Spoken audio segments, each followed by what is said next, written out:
Good morning, Toro Horse Insurance. This is Randy. Toro Horse Insurance, this is Christine. How can I help you?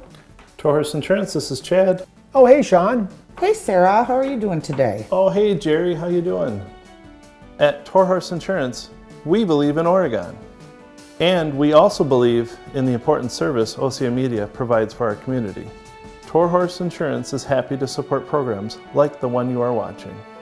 Your locally owned and operated insurance agency, serving the needs of our community for over 40 years.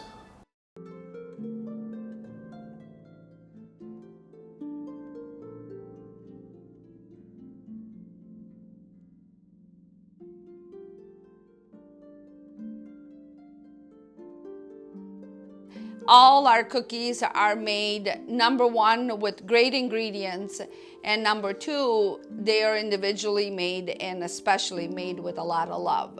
So when the season of the holidays comes, you get all those flavors and smells. In our houses, you would know there would be gathering all my aunts and my mother, my grandmother. It was a festivity already just to make the cookies, let alone to eat them. So I want to continue the tradition, number one, with my girls, with my kids, my grandkids, and now even with some great friends and customers that have tried them. So I hope you enjoy. All right, so as today, day number 2, we will continue working on our butter cookies. Yesterday we finished them, and today we're going to be filling them and completing them and getting ready to eat. So what I do is I have apricot jam here, and I spread, and you can use any flavor that you prefer on it. I lightly spread a little bit over it. Try not to go over the edges, so that way then you will connect the two little trees in this case. But and then they pair up very well. And then what I like to do is I like to sprinkle powdered sugar, and I churn them and sprinkle them to the other side, and then I would just move them to my platter. And now they're ready to eat. Yesterday when we finished the dough, we refrigerated it, and it needs to rest for at least 24 hours. And then we gathered the figs and all our special ingredients, and that has to sit for 24 hours for all the flavors to come together. So now we are going to start with making the casadeggi.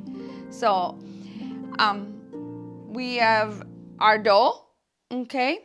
Yesterday we kneaded the dough as well, but today we will work it just a tad to start making our cookies. Now you want to make sure that your dough is even. So you're gonna roll it out, okay, about that size, okay? Then you're going to be using a rolling pin to make a dent in the middle, okay? You're going to make like a little boat that you're going to have the figs in the center, okay? Now, I have a wet towel just to wipe my hands. So you're going to be reaching for your figs and placing them in the middle. Now, if your hands are dry, just get them wet so the figs do not stick. You're gonna spread the figs evenly into the dough. Try to keep it in the center of the dough. Okay. All right. So as you're spreading the fig evenly on the dough, remember that all our ingredients are well together. So every bite that you take, you're going to have the flavors of the figs, the chocolate, the almonds, the cinnamon, the sugar evenly, and the marmalade. So keep that in mind. So if you notice, what I'm doing is I'm lifting the dough on one side and try to put the two doughs together. All right, make sure you're pinching on the crease together for the figs to remain on the inside. All right, and you're going to roll it out. Now we're going to get ready to cut the figs. And you want to cut at the bottom, on top, so you're going to keep your crease at the bottom of the cookies. All right? The reason why I'm patting it down, you want to make just a gentle pressing on it, not too much. And I cut the cookies individually, so I use a razor blade, so be very careful. I cut the tips of this roll because just myself that I do that. I don't like the ends to be showing, so then I do cut slivers of it, and be very, very careful. So I cut the whole roll. And you can make, if you're creative, you can make different shapes of this. So then I will use a knife and cut them. I like to cut the cookies rather small because they will rise in the oven and they will be a little bigger. So this is, you'll see. All right, so as you can see, I'm cutting. You can make different shapes. You can, be creative. The dough is very flexible, so you can pinch it, you can cut it in different slivers of it. See, just use your hands. Now keep them apart because they will rise. Another one that you can also make, if you cut just a little bigger, you can also do a little palm.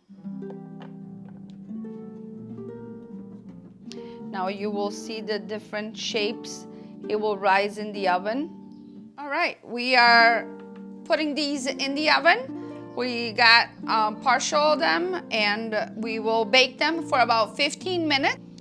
They just came out of the oven. We want to make sure that before we even remove them, they're completely cold. Otherwise, the dough or the cookie itself may break.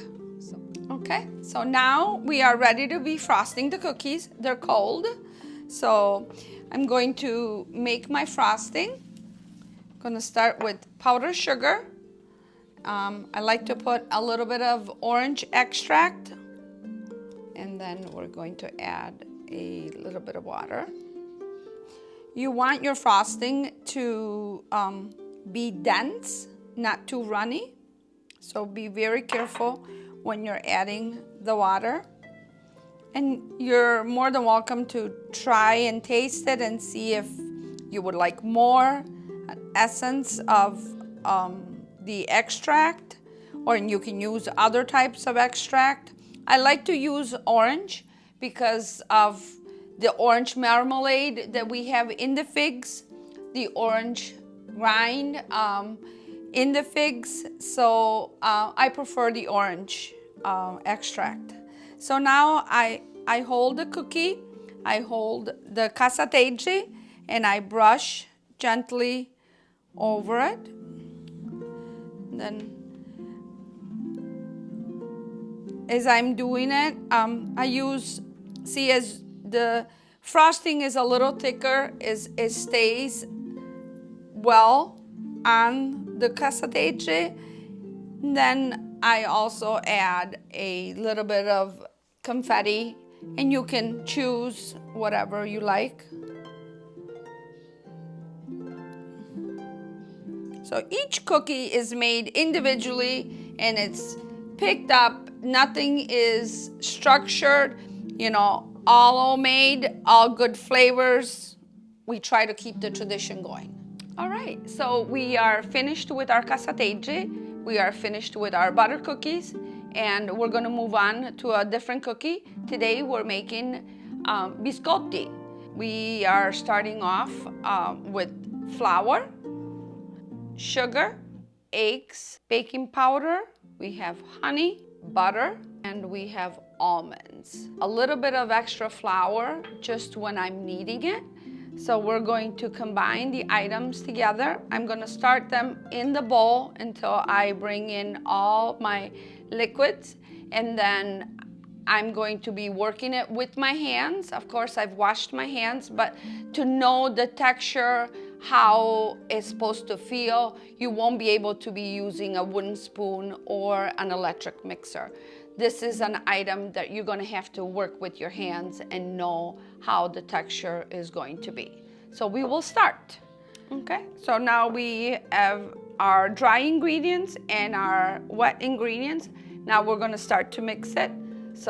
And then I'm going to move it to our board to actually make the small loaves, as you can see. And here we go. All right, so now all the ingredients are mixed, and we have the dough in a pretty well solid piece. We're gonna move it over to our board. And make sure you're getting all the little crumbs because we're gonna work it in. And it's important that you feel all the ingredients are together. The almonds that we put in, they're going to be in every bite. Every single bite is going to have all the flavors. So as you can see, the dough is pretty well together. See? And I'm not sure if you can see all the little specks, but those are all our almonds in there.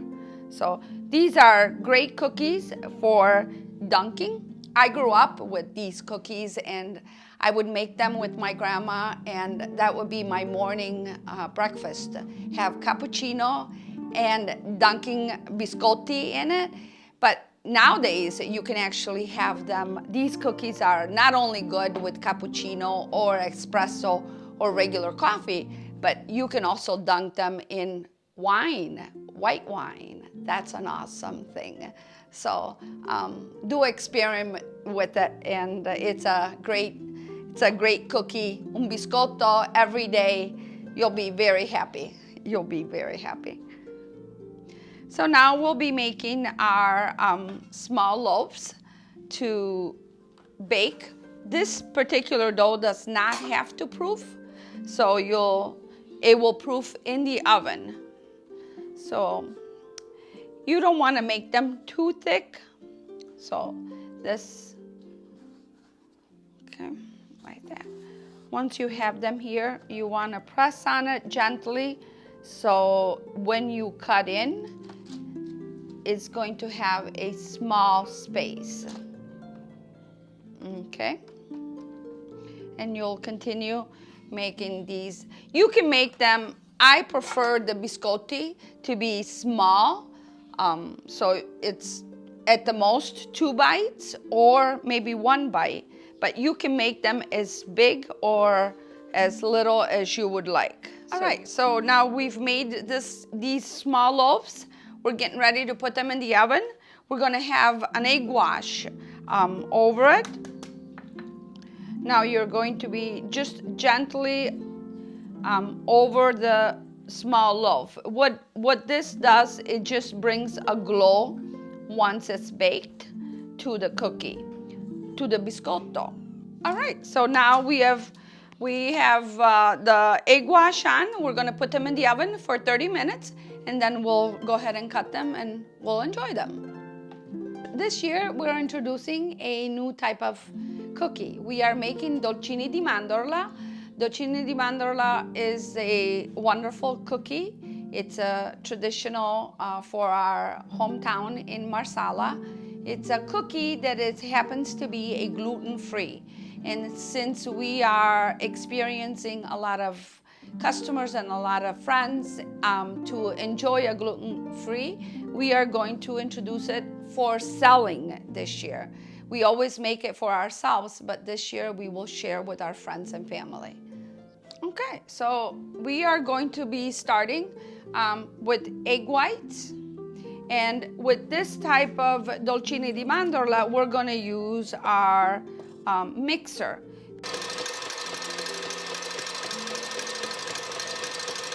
Okay, so now the egg whites are beaten and they are peaked. So now we're going to add the rest of our ingredients. We have some vanilla, some honey, almond extract, and then we will start by adding our powdered sugar. All right, so now we're going to start adding the almond flour. So this is what makes the almond cookies.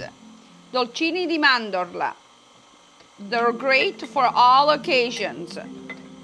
Okay, so now we have all the ingredients all mixed in together. So we're gonna pipe it to actually make the dolcini.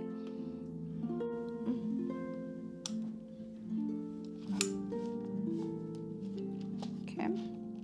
So we are gonna be garnishing them with a candied cherry, or you can actually use a coffee bean.